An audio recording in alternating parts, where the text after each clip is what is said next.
Welcome to Quest Connect, a monthly well-being live stream. My name is Rachael Rogan, and today I am meeting with you from Dharawal country, south of Sydney. I'm so honoured to be here with you.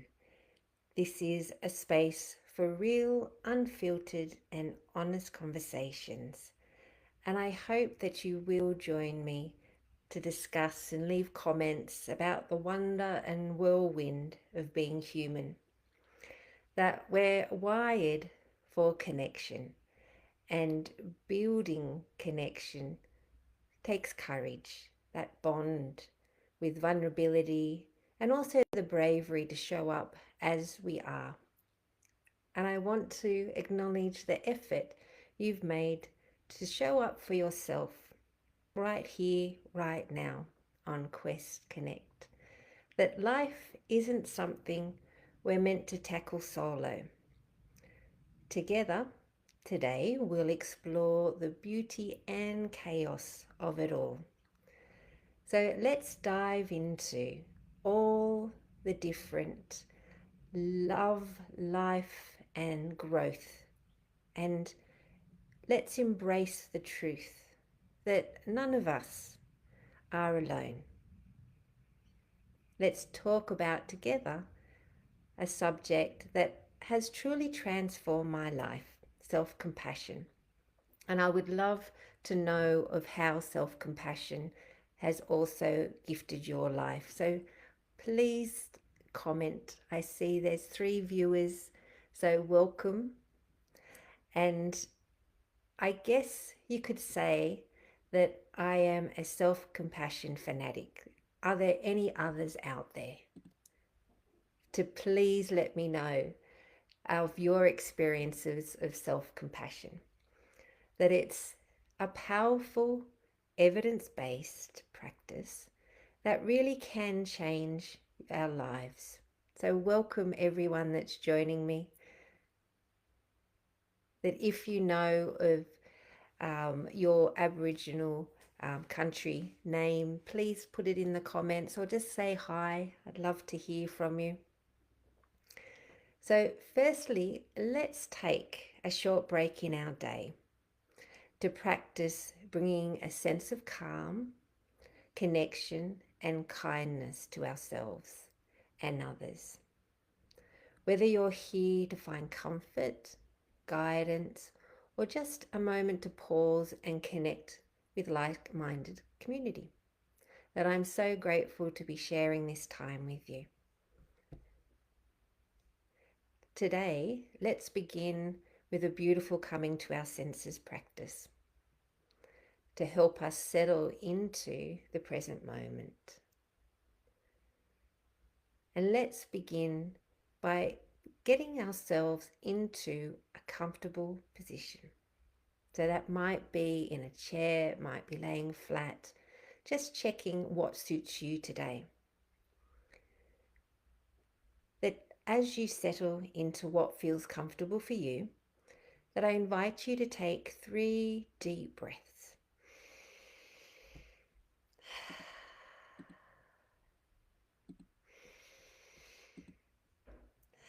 And on your last exhale, gently close your eyes, soften your facial muscles, your forehead, cheeks and jaw, and just allow a soft smile to form on the corners of your mouth, letting the corners of your lips turn up.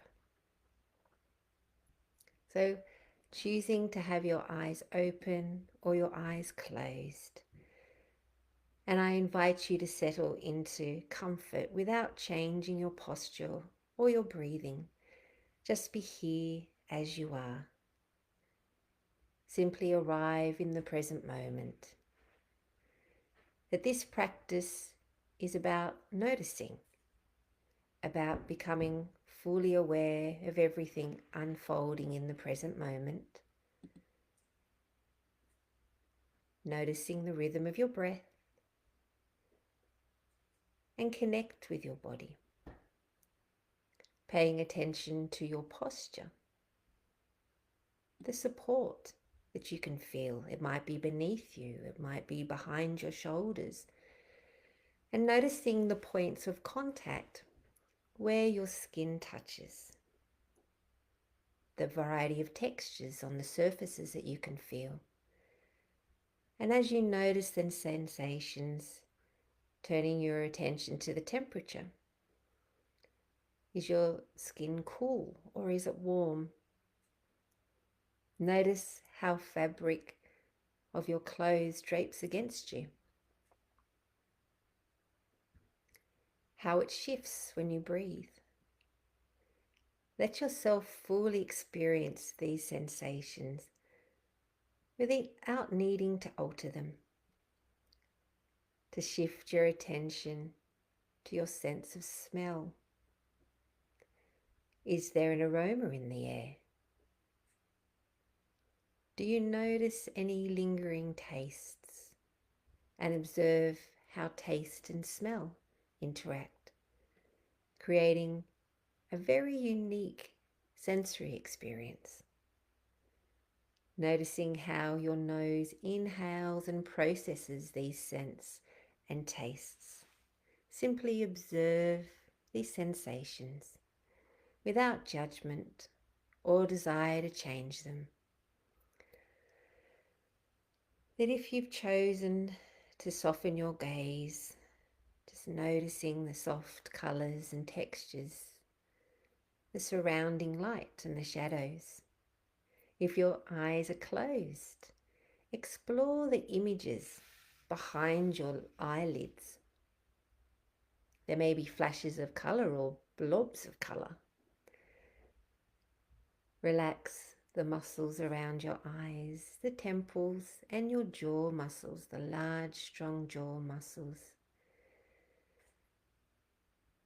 And then directing your attention to the sounds around you. There may be distant traffic or the rustle of leaves. It could be the creak of the chair or a ticking of a clock. Let your ears explore both the far off and the immediate. And then bring your focus to your breath.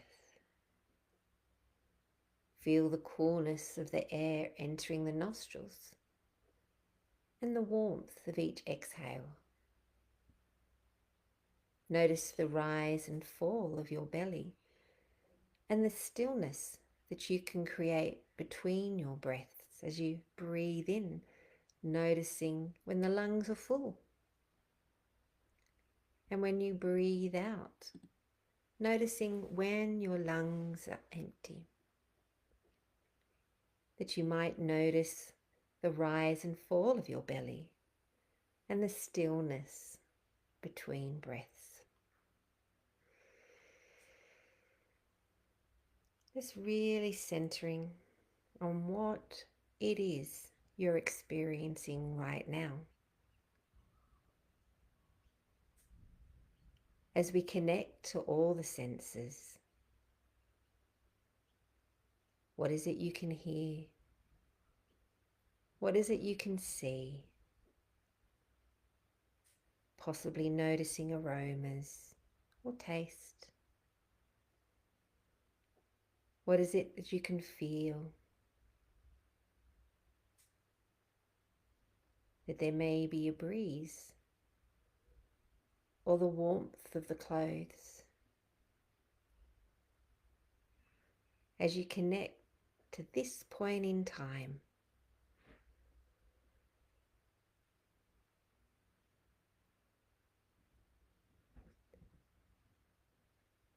as we bring this practice to a close, but still keep the attention on yourself, that you can choose to have the eyes open or closed, that we're slowly starting to bring our awareness back to the present moment, to feel the surface beneath you, the weight of your body and the rhythm of your breath, and letting your breath deepen, directing each inhale to your belly to become fuller. And with each exhale, just release any tension. That you might begin to invite small movements into your body. Possibly to wiggle your fingers and your toes. That you might feel like rolling your shoulders or stretching your neck, rolling side to side. And when you're ready, if you've chosen to close your eyes, just softly open them, letting them adjust to the light. And let's take 3 long, deep, delicious breaths.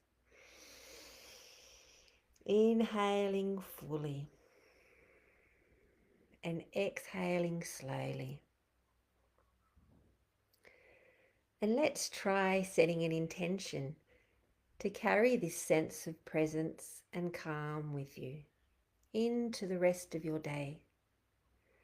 That we can hold this awareness, the sights, the smells, the tastes, touch and sound, and the breath as a gateway to the present moment.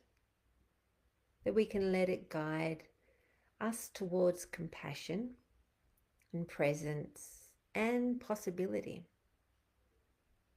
That it's allowing us to awaken into all our activities and connections. That this awareness of the present moment, of our senses, this practice teaches us that every experience, pleasant, unpleasant, or neutral, is an opportunity to practice awareness. Like a dissolving spoonful of salt in a bucket of water, that we can create a space around the challenging moments. That as we have our time together and to talk about self-compassion, that I'd like for us to start by simply acknowledging that we are present, that we have turned our attention onto our senses, that we have given ourselves permission for self-care in this time together. And I'd like to share with you that I've had self-compassion as the forefront of most of my life, that I've devoted the last 20 years of teaching and studying the profound mental health benefits of self-compassion. And more recently, at Quest for Life, I am dedicated to helping others to cultivate this beautiful practice into their lives. So you might wonder, why am I so passionate about self-compassion? It's simple, because I've seen its power, not only in others' lives, but also in my own. I first learned about self-compassion as a teen, as an 11-year-old, way back in 1985, when I was a preteen, feeling a lot of self-judgment, which was perfect for being a teenager. And I was a typical preteen, overwhelmed by the stresses of school and navigating a very tense and unpredictable home life that my father, though loving in his own way, was often very moody and volatile. And my older sister chose to be cruel and could be, well, let's just say, less than kind. And it was sometimes very tough. But one day, everything changed. Excuse me. My mum asked me to accompany her to a yoga and meditation group at a nearby retirement village hall. And yes, I was the youngest, And yes, I could do all of the physical aspects of the class very easily. Everyone else was a little bit older than me and very retired, excuse me.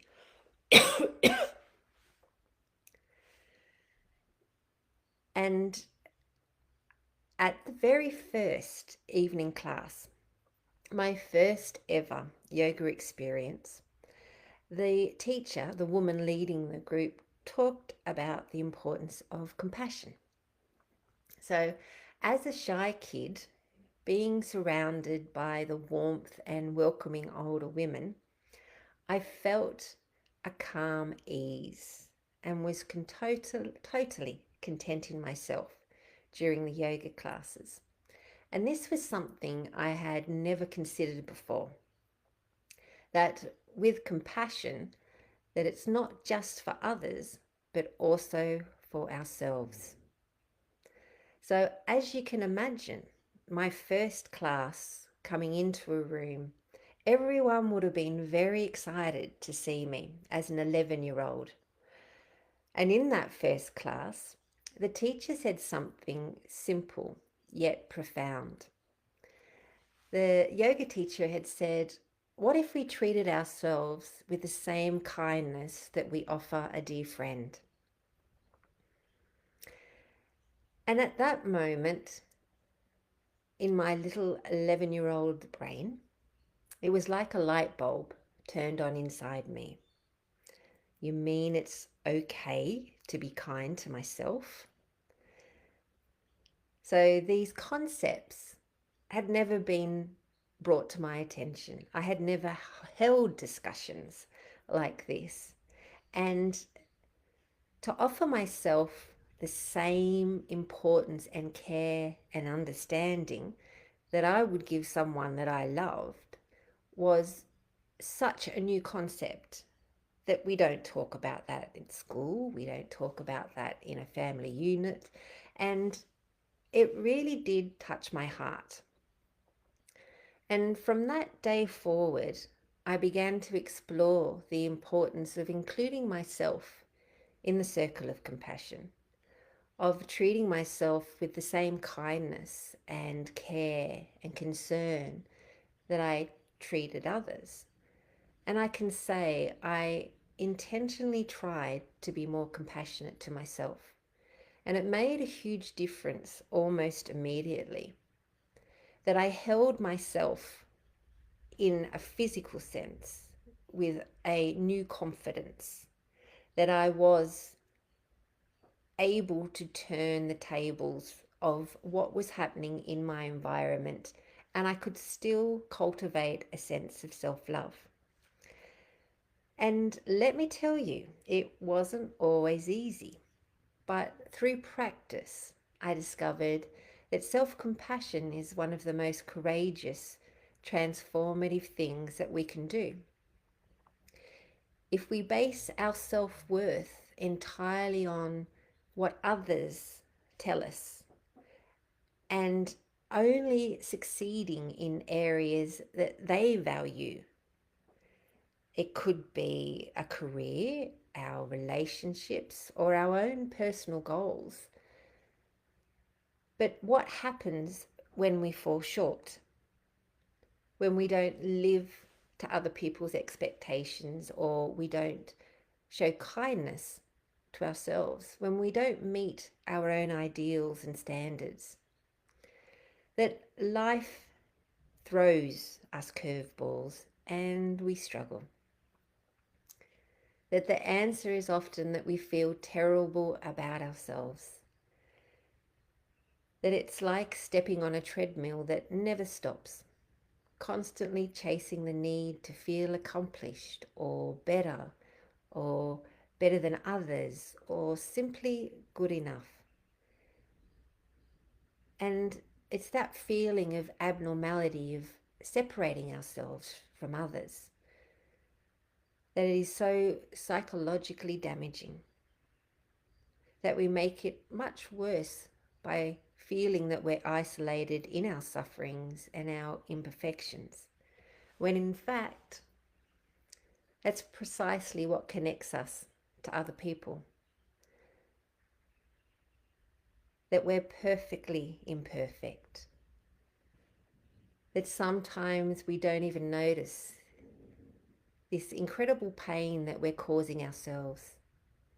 And if we don't notice what we're doing to ourselves with our own harsh self-criticism, we can't give ourselves the compassion we need. So you might be asking, why do we do it? Why do we criticize ourselves when we know it's painful? Why do we do it?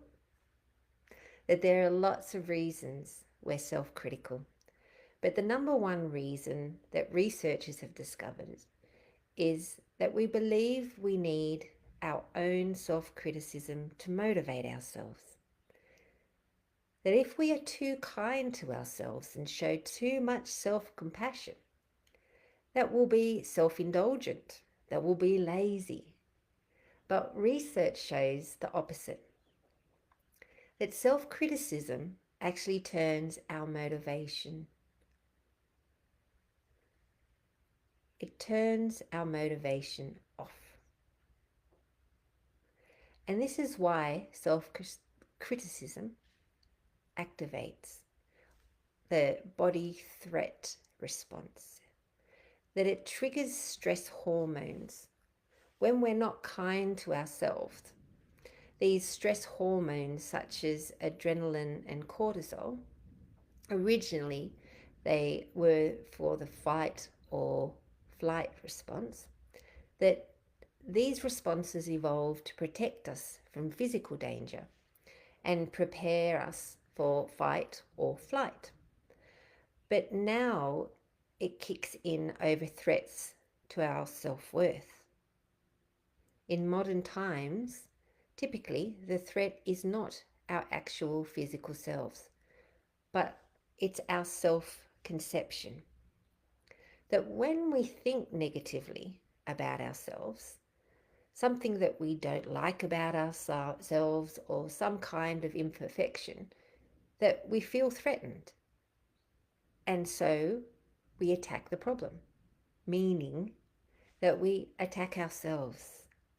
When we criticize ourselves, we're attacking ourselves.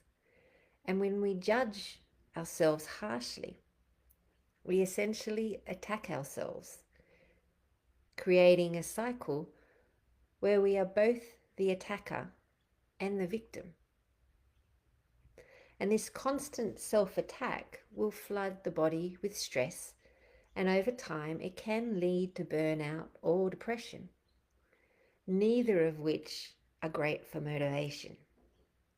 So in short, being hard on yourself might seem productive, but it's actually working against you. But here's the truth. There is a way to step off this exhausting cycle, the treadmill that we discussed. It's all about self-compassion. Now, self-compassion isn't about putting a positive spin on everything or convincing ourselves that we're amazing no matter what. It's not a judgment of whether we're good or bad, successful or failing. Self-compassion is entirely about how we react to ourselves, especially in the moments of struggle. That I am sure everybody that is watching has experienced struggle or setbacks where our self-talk has been less than kind, that we wouldn't dare talk to another person the way that sometimes we talk to ourselves. So self-compassion, it's about being kind to ourselves, not just when things are going well, but also when life feels hard and messy. It's about recognizing and accepting who we are, including the flaws and imperfections that make us human. that our bodies are programmed to respond to warmth, to gentle words, to soft vocalizations and support. So when we give ourselves compassion, the research shows we actually reduce our cortisol levels and release oxytocin and opiates, which are the feel-good hormones, the cuddle hormones. And when we feel safe and comforted and supported, we are in the optimal mindset to do our best. So when we approach ourselves with self-compassion, we're giving ourselves permission to step out of the endless loop of self-criticism. That we're saying, I'm okay, I'm struggling, but I'm still worthy of kindness. I'm still worthy of my own self-care. And that shift from self-judgment to self-kindness is where real growth begins. The beauty of self-compassion is that it's not just a feel-good concept. It's backed by research. That studies show that people who practice self-compassion are more resilient in the face of failure. They're less prone to depression and anxiety, and even more motivated to improve on their current situation with hope.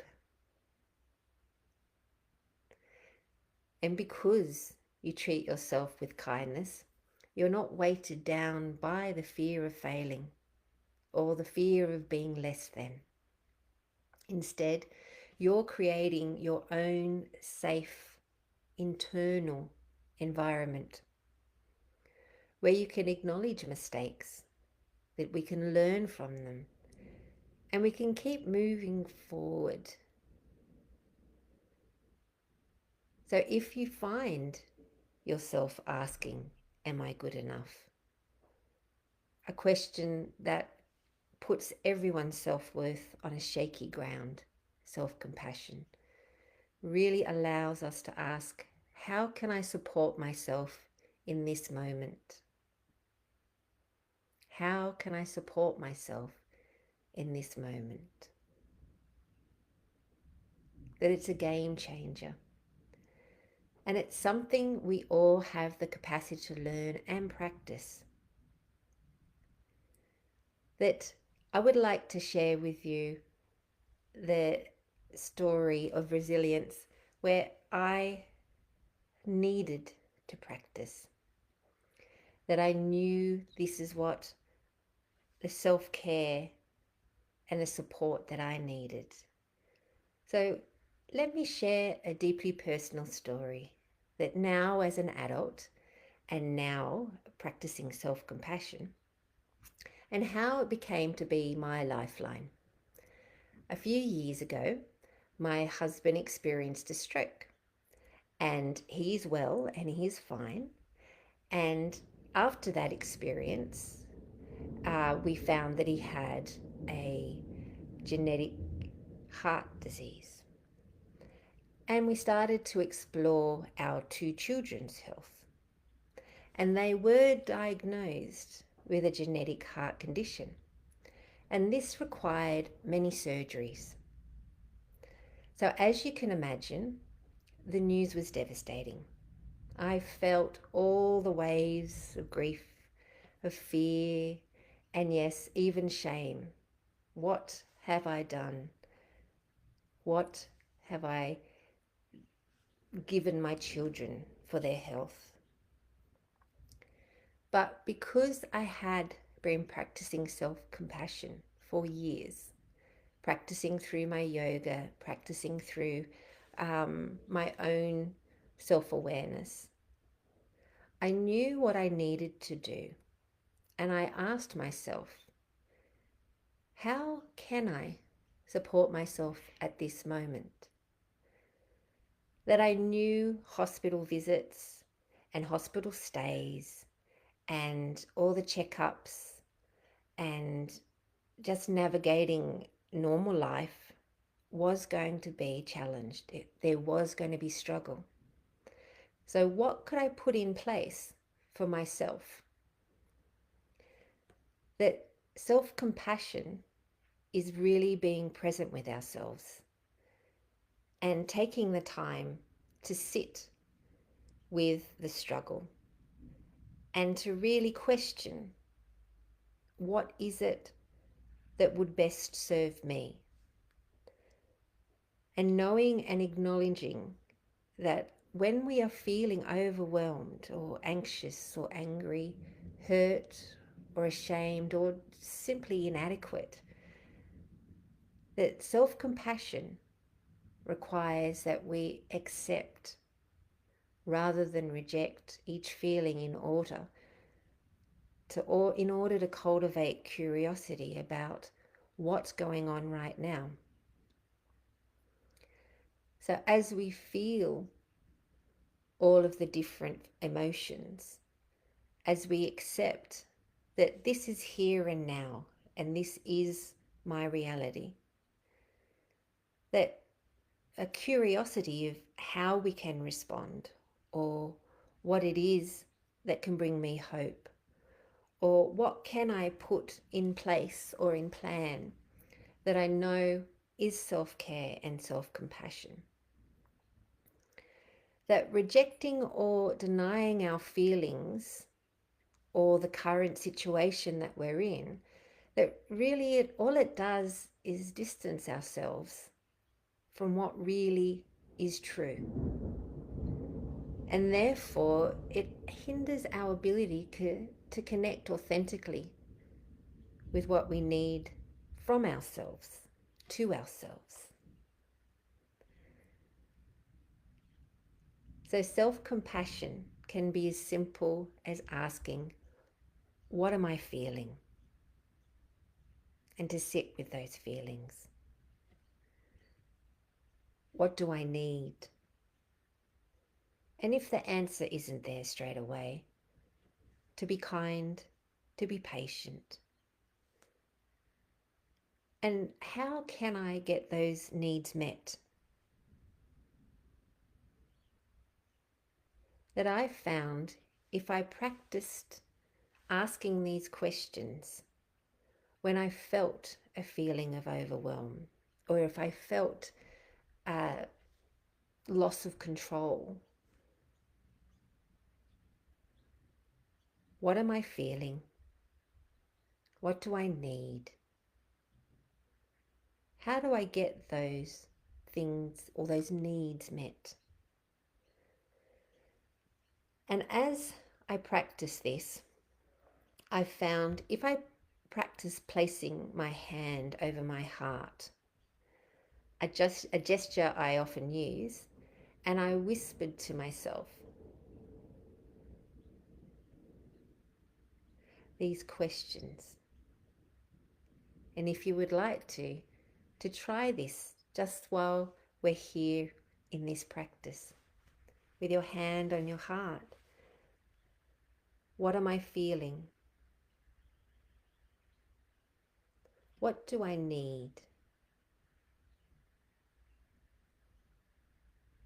How do I get those needs met?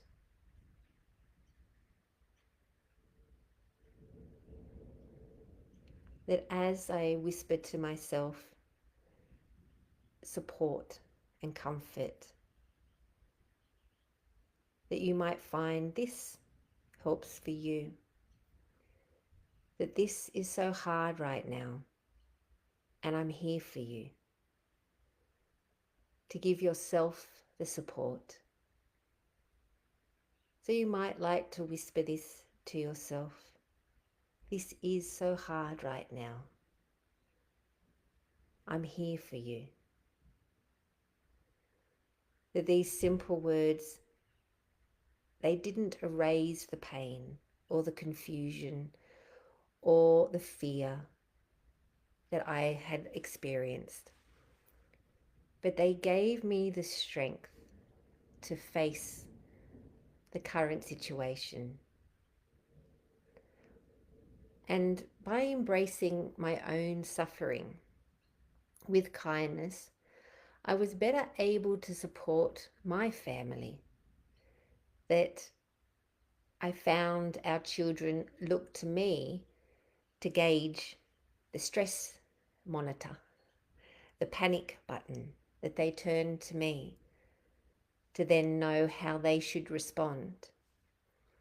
So through all of our family surgeries and recovery, that I found supporting myself, I was better equipped to then support the members of my family in what they were going through.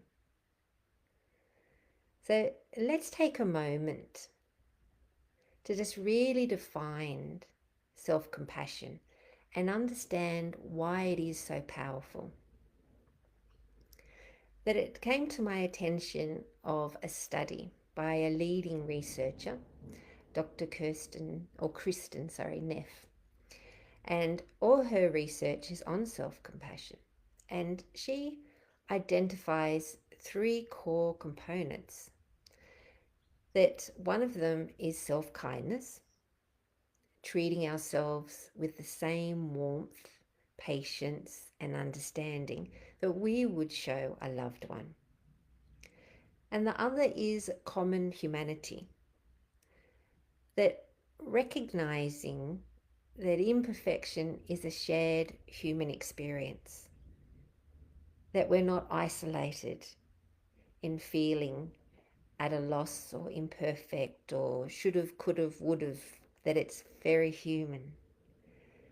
And to also acknowledge that mindfulness, being in the present moment with our struggles, without judgment or avoidance, to notice and to be true to what it is that you're feeling, and to ask the questions, what do I need to support myself right now?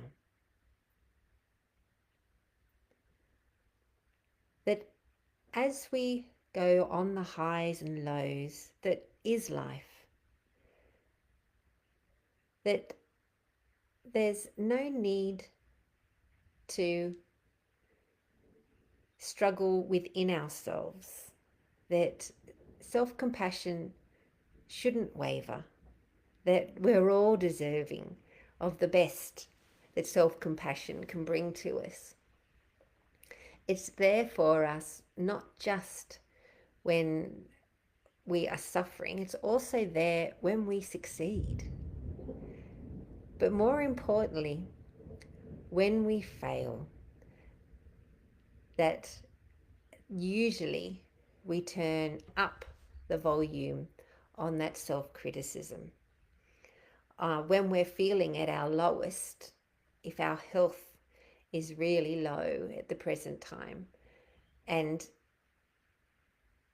the self-talk isn't supportive, that we're still worthy of our self-compassion and our love towards ourselves. And science is showing us that self-compassion is really effective. So let's look into what it is that makes it so effective, and we'll dive into the science. That when we're self-critical, that as we spoke of, we activate our brain's threat defense systems. That we've discussed that this is the same fight or flight response that has evolved to protect us from physical danger. But as we discussed, that today's world, the threats we face are often psychological. And when we fail or make a mistake, our brain reacts as if we're under attack, except now the attacker is ourselves. So as we've already discussed, that this constant self-criticism floods our body with stress hormones. And over time, this can lead to anxiety, depression, and burnout. But we have other systems in our brain that the good news is we can turn on whenever we want to. That it's the mammalian, I hope I've said that right, mammalian caregiving system. That when we give ourselves compassion, we activate this system, releasing oxytocin and all the feel-good hormones. So if you would like to, I would love to practice so that we can cultivate and have steps towards self-compassion. That you might be wondering, how can I start practicing self-compassion in my own life? And I would love to guide you through a few really, really simple steps. That when we're struggling, that we can break free and pause. That we can say to ourselves, this is a moment of suffering. So this is the mindfulness part of it. That this is a moment where I am suffering. And then possibly seeing it from a common humanity, where suffering is part of being human. No one gets out of it. We all have to go through it. And then with self-kindness and support, may I be kind to myself in this moment. And I'd like to share this with you and say this again, that you might like to repeat after me. That this is a practice that can turn things around. So if you enjoyed having your hand on your heart, you can place your hand there. Another concept is some people enjoy holding their own hands, or they might do a prayer position with their hands. Other people enjoy holding around themselves, around their arms, giving themselves a hug. And others like to rest their hands on the tops of their thighs. And it's also a soothing mechanism to rub your legs, rub your knees. So if you would like to, together, we can just experiencing how does it feel to put your hands to your into a prayer position. How does it feel to put your hand on your heart? Do you feel comfortable when you hug yourself? Or is it more of a natural reaction to rub your legs, rub your knees? And as you experience these different sense of self-touch, of self-soothing, that if you would like to, I'm just going to repeat these questions and you might answer or say them aloud. This is a moment of suffering. Suffering is part of being human.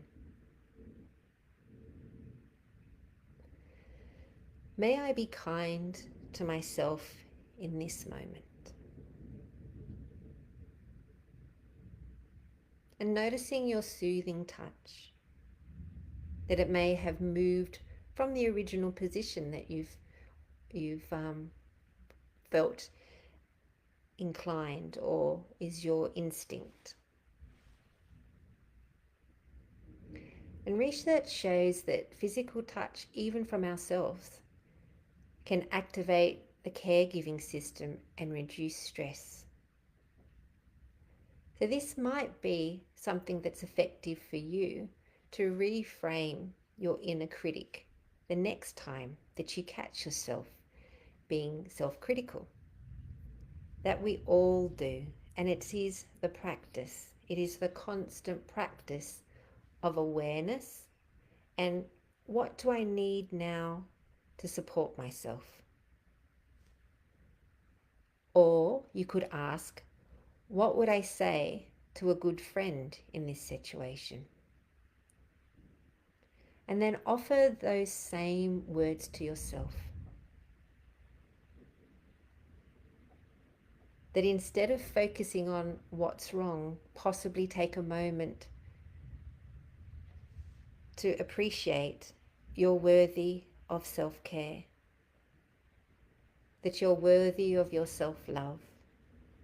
And there's so many benefits of creating a safe internal conversation, that it is a miracle of being human, that we can switch on this beautiful response in ourselves, that even in our failings, our imperfection, that there is room, always room, for self-compassion and self-love. That there's also the ripple effect of self-compassion. That one of the most beautiful things about self-compassion is that it's not just only for us. That when we treat ourselves with kindness, it naturally extends to others. That we become more patient, we become more empathetic. In fact, research shows that self-compassionate people have better relationships. They're more supportive and less critical, and more understanding of others' imperfection. So what I'd like to do in a reflective moment is that I'd like to invite you to close your eyes for a moment and take a deep breath. And place your hand over your heart if that feels right for you, or wherever touch, soothing touch, feels better, wherever your instinct rests. And think of a time recently when you struggled or felt inadequate. And instead of pushing the memory away, try to hold it gently in your mind. And I invite you to say to yourself, this is hard. It's okay to feel this way. But I'm here for you. So as you hold this space gently, that this is hard. It's okay to feel this way. And I'm here for you. And take another deep breath. And let the warmth of your own kindness settle in your heart.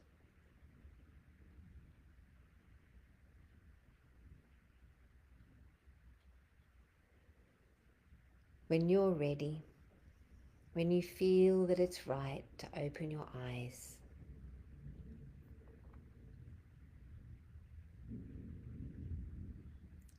that self-compassion is not self-indulgence or selfishness. It's a powerful, evidence-based practice that can change our lives and others.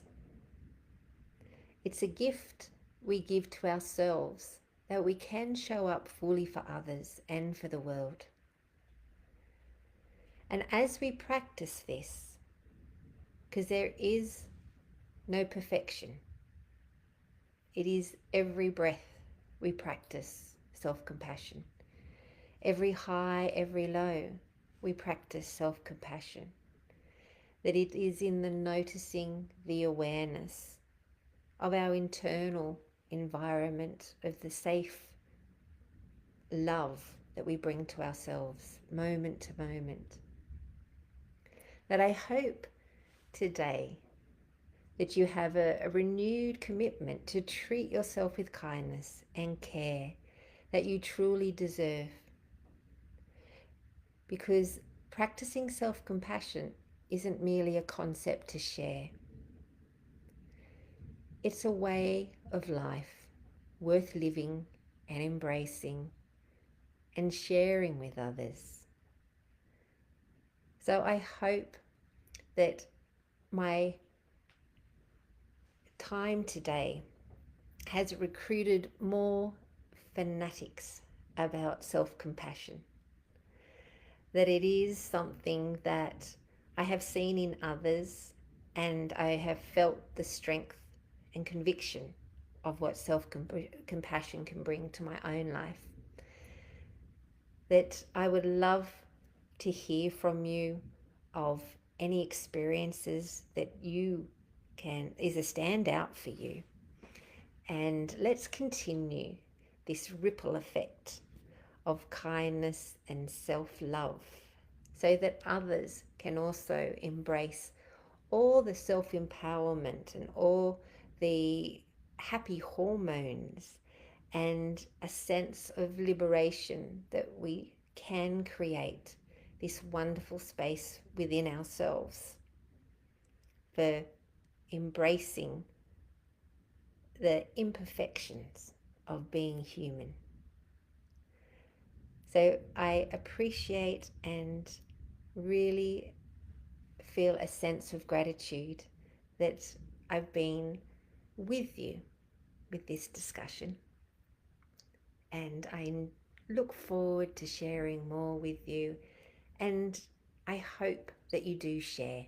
I would love to hear your stories in this safe and very unjudgmental community that Quest for Life has created for all of us.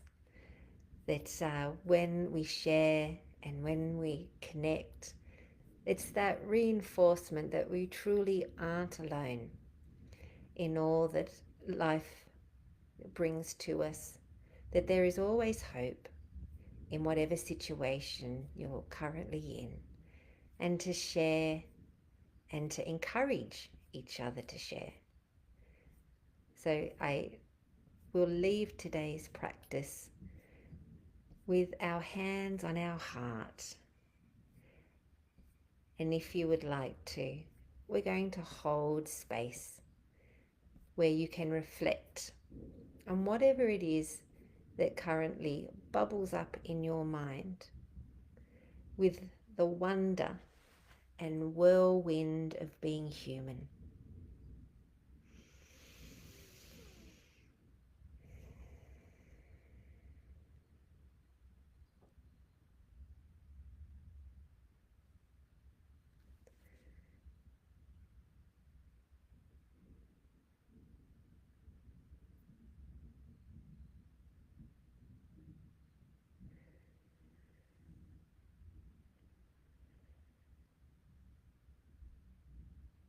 Noticing your breath and just holding your thoughts gently.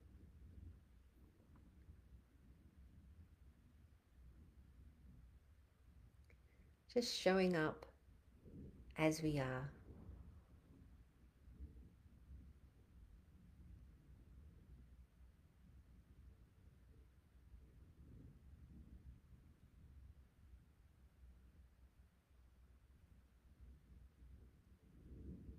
That life isn't something we're meant to tackle solo.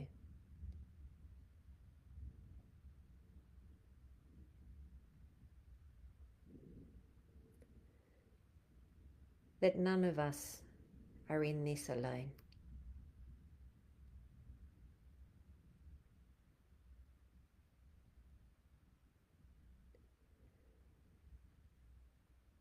And as you hold your thoughts gently,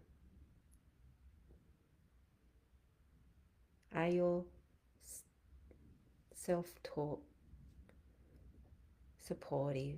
Is it encouraging?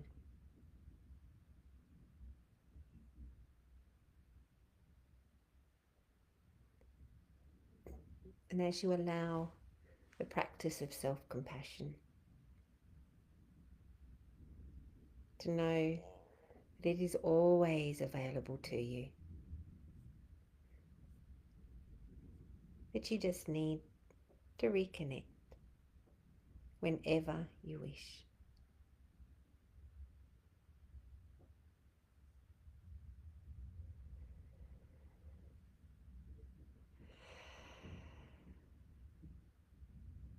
So I look forward to seeing you all in another Quest Connect, or at home with Quest. And thank you so much for sharing